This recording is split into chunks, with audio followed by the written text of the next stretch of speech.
A possible meeting to reach a deal between the SEC and Ripple is getting a lot of attention on X right now. Will this settlement meeting really happen? That's what I want to tell you in this film. Will there really be a deal after this meeting? And finally, when can we start looking for a deal if I don't think this will happen or if this meeting is real? Hi everyone. As the Ripple CC case comes to a close, it's time to think about when this court matter will probably end. When it comes to the XRP price chart, I want to show you where I believe this case will end. I feel like this is getting really silly, so I just wanted to quickly bring it up at the start of the movie. In fact, Gary Gensler was called before Congress more often under the last administration than under the present one. I kind of got it earlier today. Right now, this is very bad because the House is controlled by Republicans. For his illegal attacks on the government, Republicans can issue a subpoena to Gary Gensler and call him before Congress. But we've seen that they haven't done that at all, despite all the times they said they would. Someone like Tom Emma or someone else said that the SEC would be different, but it was the same old thing, and it was even worse than when the Democrats were in charge. When Gary Gensler went before Congress twice, the Democrats asked him two pretty serious questions about how safe Ethereum and other projects like it are.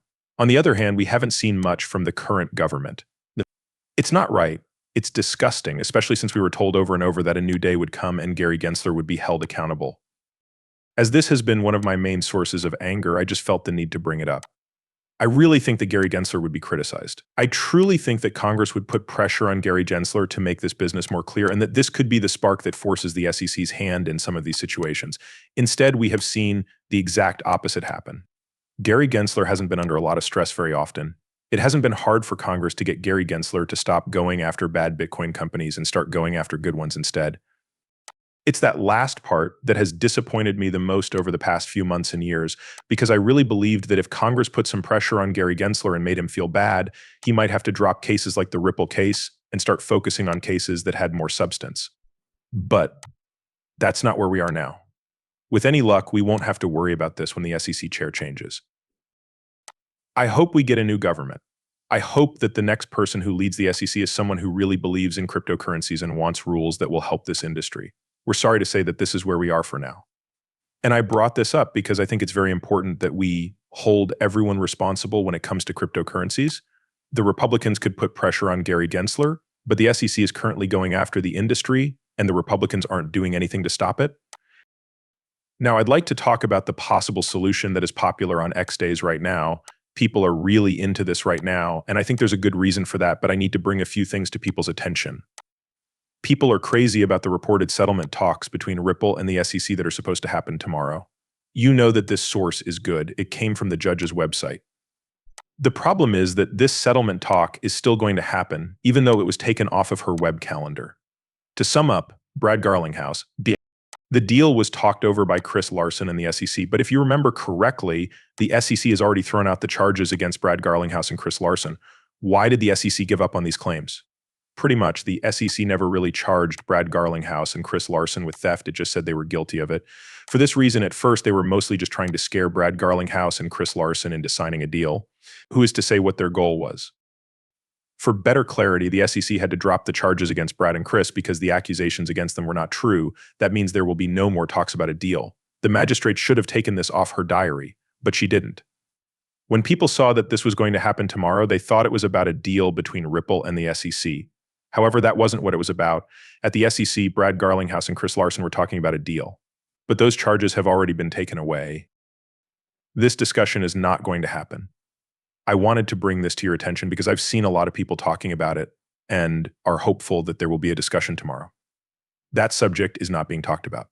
This is no longer in the case. The Ripple fees are still in place.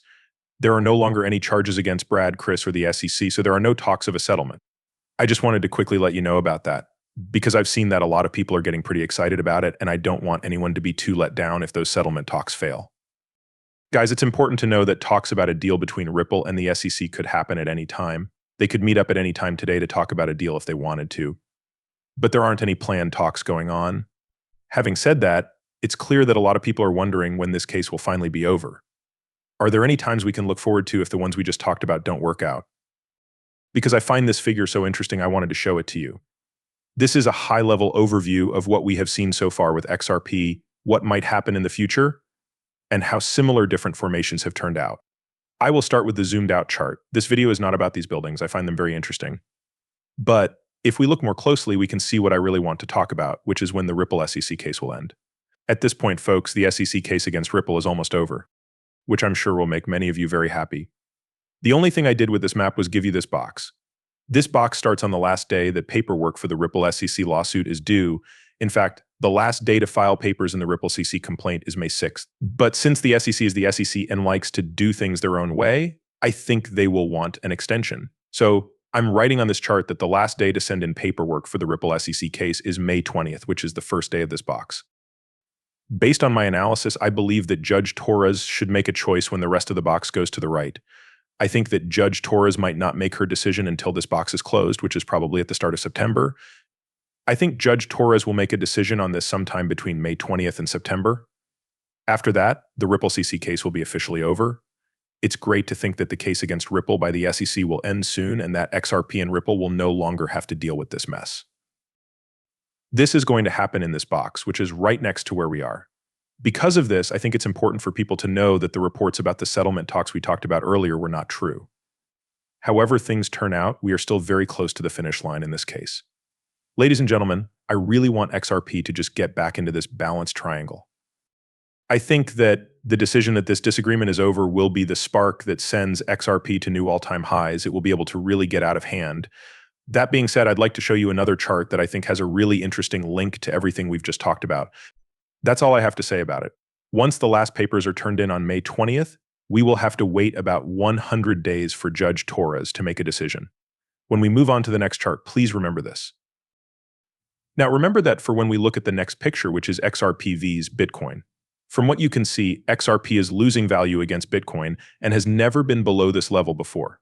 XRP has also gone soaring against Bitcoin every time it has fallen below this floor. XRP to Bitcoin has now dropped to these levels 3 times. Each time there was a consolidation period of 60 to 100 days during which the chart stayed in this range until it became fully parabolic and huge green candles formed, which caused the price of XRP to explode on the map. The point where XRP is right now is what we're seeing. This floor is where XRP is starting to consolidate, which is a trend that has usually sent XRP through the roof. Ladies and gentlemen, I really believe that the other price chart is going as planned. XRP has gone up by thousands of % on this floor, where it has been stabilizing 3 times in a row. This symmetrical triangle is also coming to an end, and XRP is getting there at the same time that we were looking for a decision in the Ripple SEC lawsuit. It looks like everything is set up for XRP to take off and set a new all-time high. The things that make up XRP are better than ever. Builders and construction projects are joining the chain at rates that have never been seen before. Not many people know this, but Ripple is working really hard to get regular banks to support cryptocurrency. The SEC case against Ripple is being dropped at the same time. In the past, XRP has been one of the few cryptocurrency that has stayed stable in the market. Ladies and gentlemen, this treasure has never been in better shape. The market for cryptocurrencies doesn't know anything else. They are being used as memes. They are putting in JPEG files. Their eyes are closed on the necessity, even though it is right in front of them. Guys, I think that when XRP makes its big jump, a lot of mainstream media will start to cover it at much higher prices. Also, everyone who has bought XRP at the present prices will say they did so for $10 to $15. Guys, let's see how this goes. When you think about all the information and events we've talked about in this video, I think it's hard not to be really excited about what's coming up next. Anyway, thanks for coming. I hope this news was interesting to you. If you liked it, please remember to subscribe and like it again. It really does mean a lot.